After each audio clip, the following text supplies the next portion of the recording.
G'day, welcome back to my Swan Diary. Today's OE is imaginative OE, and the focus for this week is going to be building good habits.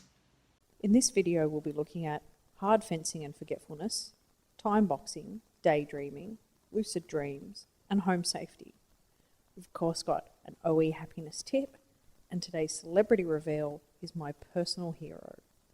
So, imaginative OE. When we talk about building good habits, I'm going to talk today about hard fencing. It means using devices in the outside world to actually put restrictions on your imagination. Now, you might be wondering how that might work, but it's as easy as a timer or a calendar.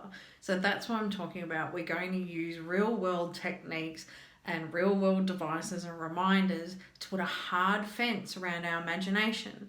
Because I think when you've got imaginative OE, it's sometimes it's the seed of your creativity. And it also helps you connect all those big intellectual ideas together to come up with new things and new concepts. So you do need to use your imagination, whether or not you're using it in a tactical way at work to problem solve, or to help people in your workplace and to collaborate on projects, or whether or not you're just using it to create music or new art or to write poetry. So I think you do need your imagination. But we need to use it in a good way. And when I'm talking about a good way, I mean chasing butterflies. So I like to think of Billy Connolly running along his stage and chasing his imaginative butterflies whenever he starts talking about a tale or going on a tangent. Now that implies that you are following the imagination, you're following good things. The other way your imagination can work is if you're running from bats. Now, if you think of Ace Ventura in the second movie where he's running out of the cave, in that case, the bats are chasing him. So when you have negative thoughts and your imagination's doing worst case scenarios, and sometimes the bats can chase you. But how do you contain that chasing of the butterflies so it works for you? So the first problem that we'll deal with today is forgetfulness. Hi, this is me. Get a calendar. You have to. There is no way that you will work without an Outlook calendar and reminders. Birthdays, dates, I'm terrible at. I admit I've forgotten my parents' birthdays before. It's awful. And it's not that I don't know what date their birthday is. I just lose track of the actual date that I'm in. So I'm one of those people that's continually saying, what's the date again today? And having to look at my phone to remember where I am in the space-time continuum, which is quite disconcerting. So get a calendar, write things down. I put things in my phone as I'm speaking to people because I know when I say to people, yeah, I'll set that up later, I won't. I always use alarms as well to remind me of stuff during the day. So for example, today I was expecting a delivery at home. So I set an alarm for 10 o'clock in the morning during my work day to remind me that I had to continually make sure that the postal guy wasn't turning up with our package. The second technique that I like to use with my imagination is to time box. So time boxing refers to a tactic that you use in workshops and collaboration events when you've got people at work.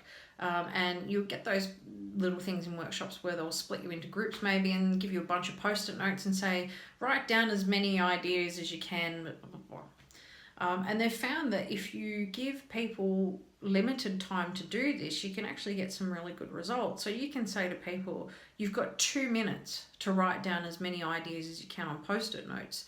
And what you find is in that 2 minutes, they'll probably get out the most important ideas, and you'll probably get at least 80% of what you would have got in maybe a 5-minute window anyway, because people are being more succinct. So you can use that time boxing theory to say, okay, I'm going to set myself aside a chunk of time where I'm just going to do imaginative stuff. I'm going to block myself away, try and make it in a time of day where your brain's normally leaning towards that stuff. If you find that you tend to be more overactive in your imagination at night, set aside some time in that space and say, okay, I'm going to work on my creative thing from 8:30 till 9:30, and I'm going to use that hour to just work on my stuff.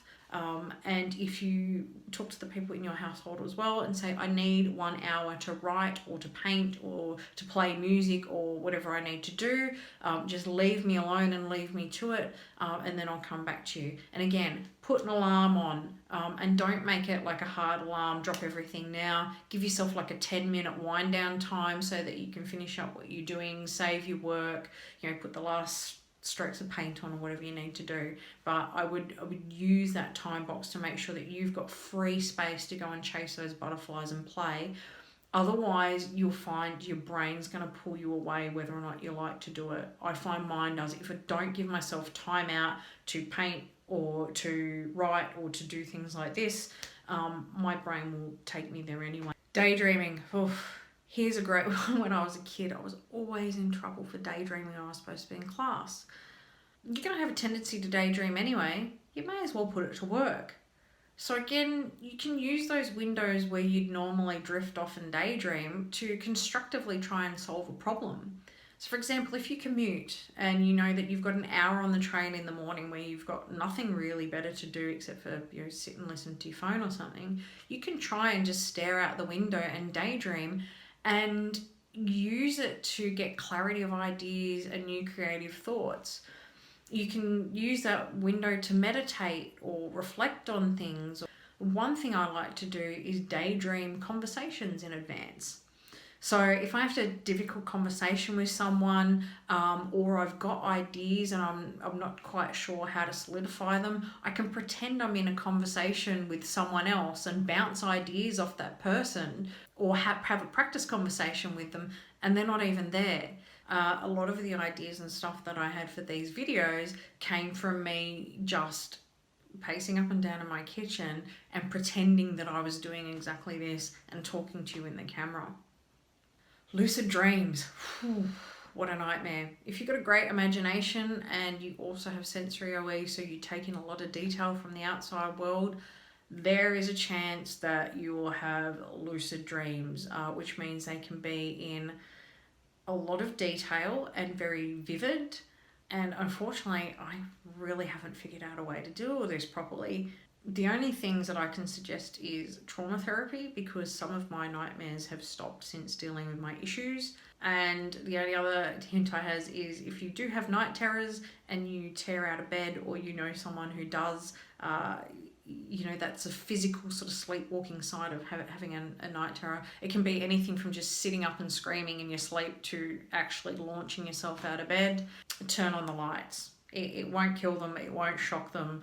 If someone's actually actively getting out of bed and moving, I suggest to the other person, when they start to hear the screaming, throw the light on straight away and try to wake yourself up out of that. But if anyone's got an idea of how to actually combat lucid dreaming, I'd love to hear it. And my last thing is home safety. So why did I bring up home safety? Well, when you're kind of forgetful and you're a bit ditzy, you can forget things like locking doors, turning off the oven. And I've made a few bad errors where I haven't locked things and I've let things burn in the oven because I've forgotten about them. All I can say is timers, use timers, get appliances that switch themselves off. Things that switch themselves off at the end of the cooking cycle are your friend. You can have also reminders at the door or by a loved one for a leave the house routine. I'm lucky enough to have a significant other who's quite obsessed by that. So he does our leave the house routine. He's always reminding me, have you got your wallet, keys and phone? And he'll go around and check every door and every window, and half the time find that I've left one open. When I lived by myself, I had to have a note by the door to remind me to do some of those things sometimes. And if I didn't, I ran the risk of forgetting. So if you live by yourself, I suggest you put a checklist right next to your door to go and remind yourself. And when we talked about building good habits, go and do it in the same order all the time so it becomes a routine. And my last piece of advice is, again, it's look, if you can't be trusted with a thing, then don't have it.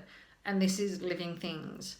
So if you can't be trusted with pets and houseplants, you need to put devices in place to cope with that, or just don't have them. I can't be trusted with houseplants because I forget to water them. I don't know what day it is, and they always die. So I try to tell people not to get me them. My happiness tip is use your imagination to solve your problems. You know, imagine those conversations and get creative and maybe create some happiness and some beauty in your own home. If you've always wanted to try painting, why don't you paint a nice picture and hang it up on your wall? Or use that creativity and your imagination to put it to work in your house and make magic for your family. Now, my celebrity call out is probably no surprise because for once I'm not wearing a black shirt and it's not a band shirt. You probably noticed Billy Connolly. He's been my hero since I was a kid, which is quite disturbing actually that I was watching him at such a young age. I'm talking like 8 or 9. But thanks to Bill, I learned all sorts of things about life, including the joys of masturbation and the fact that one day I would get grey pubic hair. Bill, I've watched so much of his stuff, and in his act, I see a lot of the signs of overexcitabilities, which makes me very happy if he does have them because I'd love to be in the same camp as him. But he's the person who I sort of named the chasing butterfly thing after. And when I am trying to talk off the cuff, remembering where I am in my story, I have a technique that I call the Billy Connolly staking technique. I'm not sure if it's his, and even if it was, I wouldn't tell you because I don't believe in blowing a magician's secrets.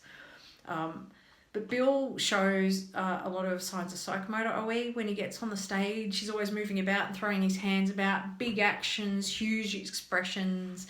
When he gets excited, his voice goes up and down, and he was always the same on interviews, and I used to love watching him on Mike Parkinson. It was fantastic.